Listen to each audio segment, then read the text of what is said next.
Assalamualaikum warahmatullahi wabarakatuh. Siap data, Siap logika, siap membungkam dengan fakta. Tiga suara, satu makna. Kami tim Senan Sapa yang luar biasa. yang terhormat Dewan Juri, tim kiper, serta audiens.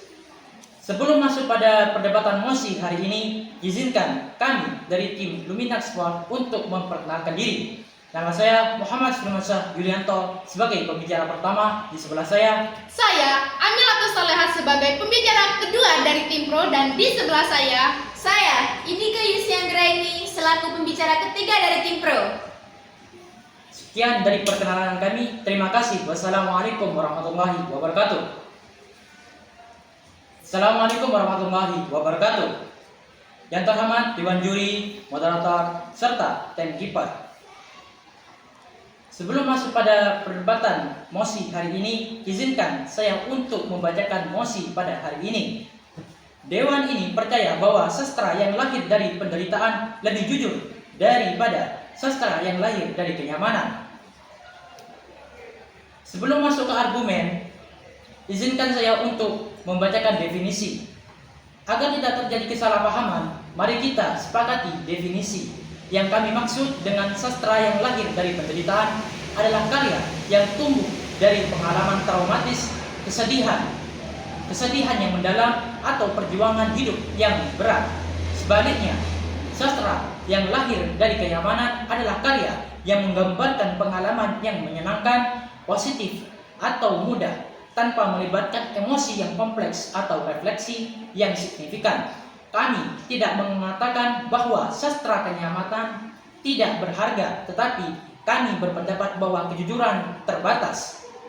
Dewan Juri yang terhormat, masuk kepada argumen pertama saya.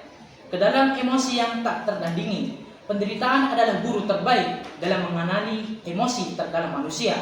Ketika penulis menuangkan pengalamannya, pahitnya ke dalam karyanya, mereka cenderung tidak menyaring atau memperindah perasaan. Kejujuran emosional ini terpancar, memberikan pengalaman yang lebih otentik pada pembaca. Contoh yang kita bisa ambil pada novel yang berjudul Perempuan Berkalung Sorban, karya Abdillah Al-Khairi, dengan laporan sosiologis tentang pesantren. Abdiyah dengan pengalamannya sendiri mampu menggambarkan penderitaannya selama berada di pesantren. Laporan sosiologis mungkin akurat secara data, tetapi tidak mampu menyentuh emosi seperti novel ini. Kejujuran emosional Abdiyah membuat kita mengerti penderitaan perempuan dalam konteks sosial yang kompleks.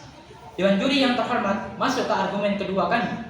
Motivasi murni untuk berbagai kebenaran. Penulis yang lahir dari penderitaan seringkali termotivasi untuk berbagai kebenaran, bukan mencari popularitas atau uang. Mereka ingin menyembuhkan luka batin, memberi suara pada yang tak bersuara, atau sekedar jujur pada diri sendiri. Motivasi ini tercermin dalam kejujuran karya mereka. Contoh yang kita bisa ambil adalah puisi yang diciptakan oleh Wiji Tukul. Aktivitas yang hilang di mana Orde Baru atau Orba. Puisi Wiji lahir dari penindasan politik dan ketidakadilan. Ia menulis bukan untuk dipuji, tapi untuk membangkitkan kesadaran dan perlawanan. Kejujuran puisi yang terletak pada keberaniannya menyuarakan kebenaran meski nyawa taruhannya. Bandingkan dengan pidato politik masa itu yang seringkali penuh kebohongan dan manipulasi. Dewan Juri yang terhormat, masuk argumen ketiga kami sekaligus argumen terakhir, yang berjudul refleksi mendalam tentang kondisi manusia. Penderitaan memaksa kita untuk merenungkan diri dan dunia. Penderitaan memaksa kita. Renungan ini menghasilkan wawasan jujur tentang kebaikan, keburukan, harapan, dan keputusasaan. Sastra yang lahir dari refleksi ini memberikan pandangan yang lebih otentik dengan kehidupan. Contoh yang kita bisa ambil yaitu novel yang berjudul Cantik Itu Luka, karya Eka Kurniawan adalah contohnya. Eka menggambarkan sejarah Indonesia dari sudut pandang yang unik, berfokus pada penderitaan dan trauma. Ia merefleksikan kekerasan, ketidakadilan, dan absurditas kehidupan. Judul novel ini terletak pada keberanian menggambarkan isi gelap sejarah tanpa sensor. bandingkan dengan buku sejarah resmi yang mungkin menghilangkan bagian yang tidak menyenangkan. Terima kasih terima kasih. Dengan argumen ini, wassalamualaikum warahmatullahi wabarakatuh. Baik, assalamualaikum warahmatullahi wabarakatuh. Dewan juri yang terhormat, timekeeper yang kami hormati, serta hadirin yang kami cintai. Dewan juri yang terhormat, kami tim Pro sangat mendukung mosi perdebatan pada pagi hari ini, yaitu Dewan ini percaya bahwa sastra yang lahir dari penderitaan lebih jujur daripada sastra yang lahir dari kenyamanan. Karena penderitaan memunculkan kejujuran emosional yang mendalam. Dari pengalaman nyata yang penuh emosional sehingga ungkapan perasaan dan pikiran penulis menjadi lebih autentik dan jujur.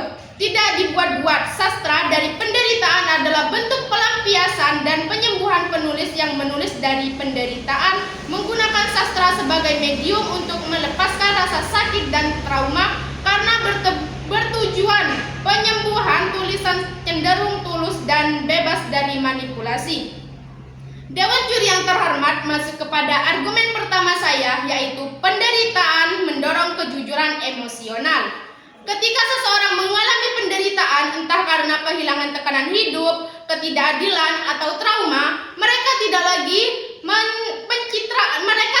menulis untuk melihat hebat, bukan untuk pencitraan atau pencapaian. Mereka menulis karena mereka butuh meluap isi hati, butuh mengeluarkan luka yang tak bisa disampaikan dengan lisan.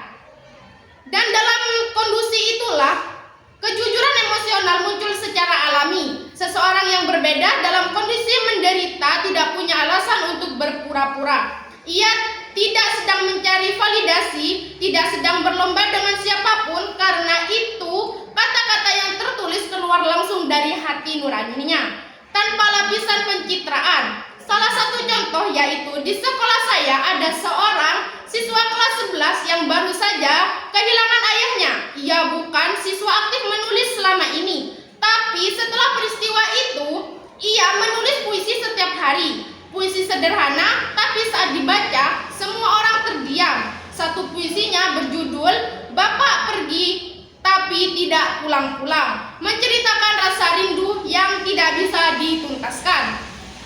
Dewan juri yang terhormat, masuk kepada argumen kedua saya, yaitu sastra dari penderitaan adalah bentuk pelampiasan dan penyembuhan. Ketika seseorang mengalami penderitaan baik secara fisik, mental, atau sosial, mereka kerap kesulitan menemui cara mengekspresikan perasaannya dalam kondisi seperti itu. Menulis menjadi satu-satunya jalan keluar, sebuah pelampiasan agar beban itu bisa dilepaskan. Berbeda dengan tulisan dari kenyamanan yang dikendalikan oleh keinginan untuk tampak menarik. Salah satu contohnya yaitu dari kata "bisa dijual". Tulisan di penderitaan lahir dari kebutuhan emosional, bukan kepentingan pasar dan estetika. Tulisan dari penderitaan tidak dibuat-buat. Ia sebagai cerminan batin yang reka, yang dengan sendirinya memancarkan kejujuran yang tidak bisa dipalsukan. Salah satu contohnya yaitu di komunitas remaja ada seorang anak perempuan yang dia itu selalu diam saat diskusi. Ia jarang berbicara, tapi saat ada sesi menulis bebas, ia membuat puisi tentang rasa sepi di rumahnya sejak kedua orang tuanya berpisah. Puisi membuat semua orang diam, tidak ada kata yang muluk-muluk, tapi setiap barisnya menusuk.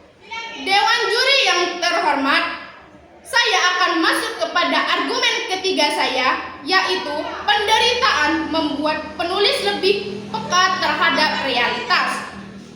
Penderitaan membuat penulis lebih peka terhadap realitas, dan karena itu karyanya jauh lebih jujur dalam menggambarkan kehidupan yang sebenarnya. Ketika seorang mengalami penderitaan, entah itu kemiskinan, ketidakadilan, diskriminasi, atau kehilangan, ia akan memandang hidup bukan lagi sebagai teori, tapi sebagai pengalaman nyata yang menyakitkan. Dari sinilah muncul keperanan terhadap realitas sosial. Orang yang menderita tidak akan mudah menutupi kenyataan dengan cerita indah atau penghiburan kosong.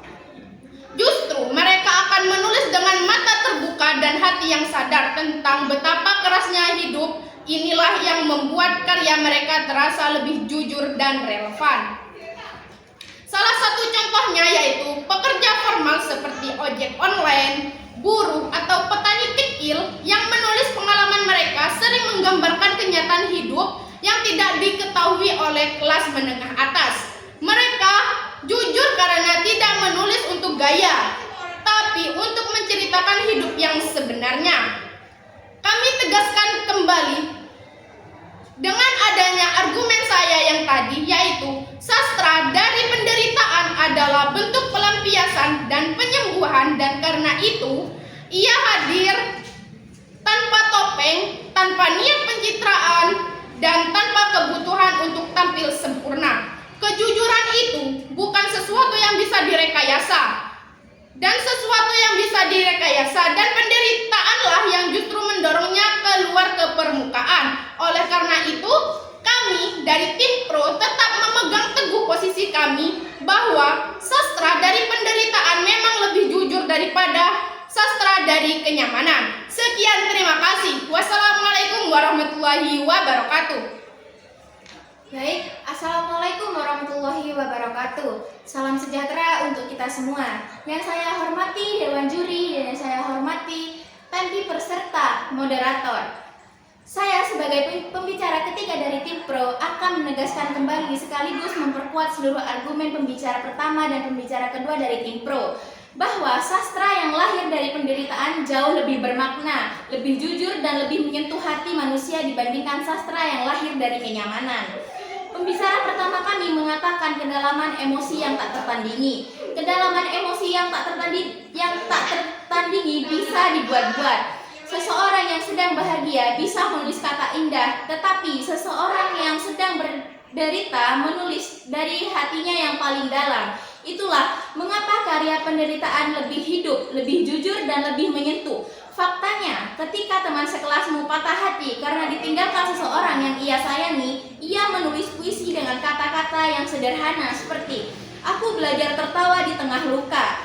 Walau sederhana, setiap orang yang membaca akan mengangguk dan berkata, "Aku juga pernah merasa begitu." Kenapa bisa terdekat? Karena lahir dari emosi yang benar-benar dirasakan.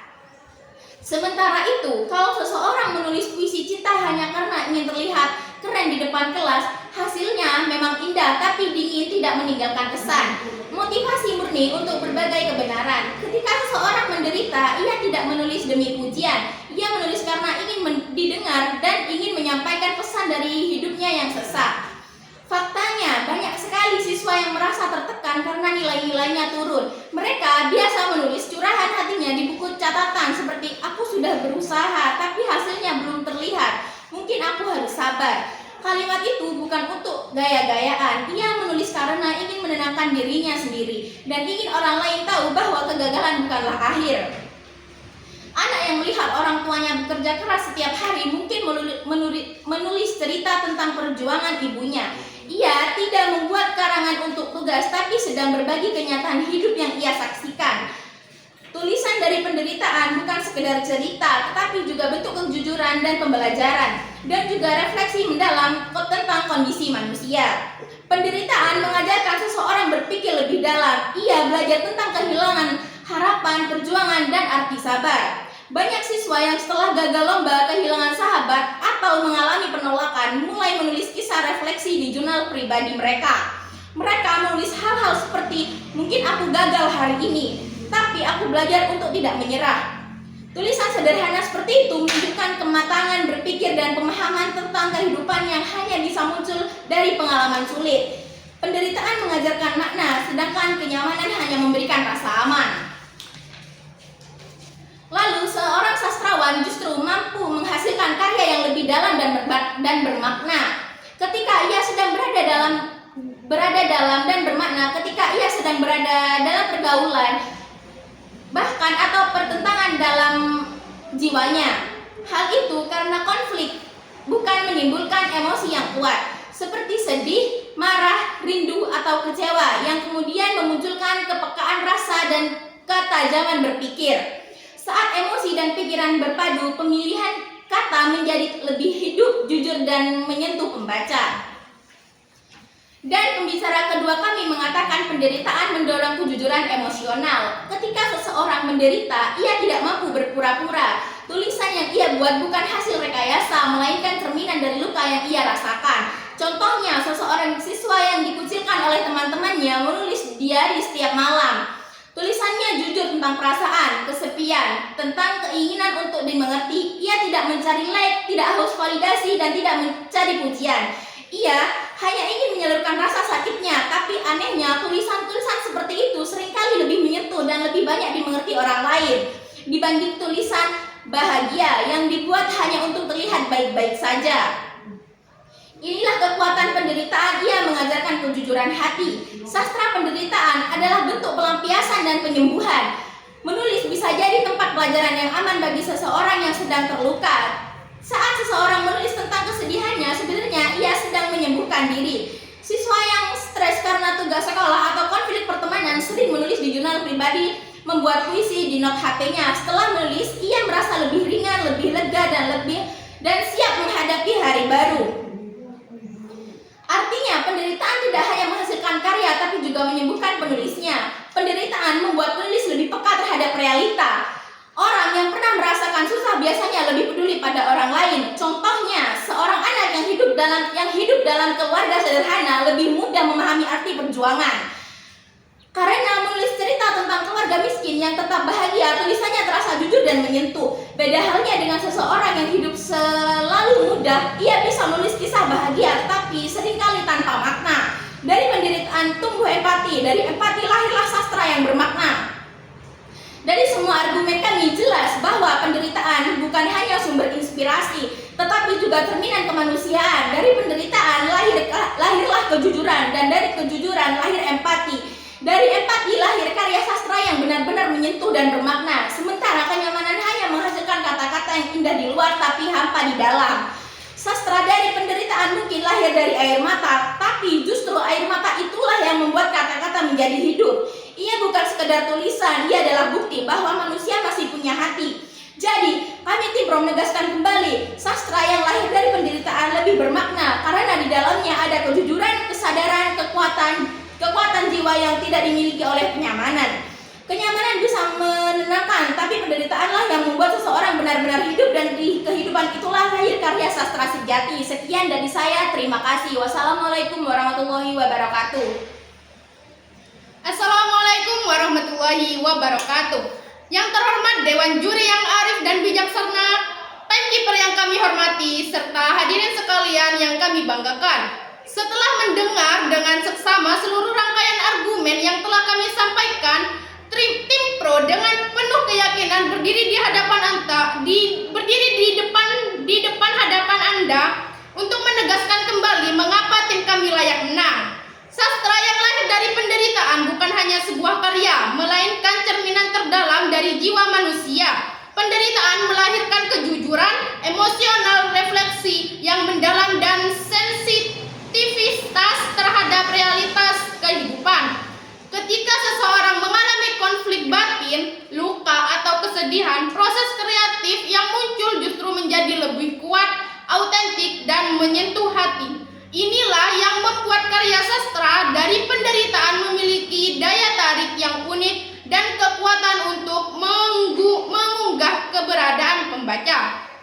Argumen pertama kami yaitu kedalaman emosi dan kejujuran ekspresi. Argumen Timpro menunjukkan bahwa penderitaan menghasilkan kedalaman emosi yang tak tertandingi. Ini tidak bisa dimunculkan secara artifisial dan justru menjadi kekuatan utama yang membuat karya sastra benar-benar hidup. Argumen kedua kami yaitu kejujuran emosional yang menguatkan isi sastra. Timpro berhasil menunjukkan bahwa penderitaan melahirkan ekspresi yang jujur dan dalam. Ini memberikan nilai keaslian yang tinggi pada karya sastra. Kami Timpro layak menang karena telah membuktikan bahwa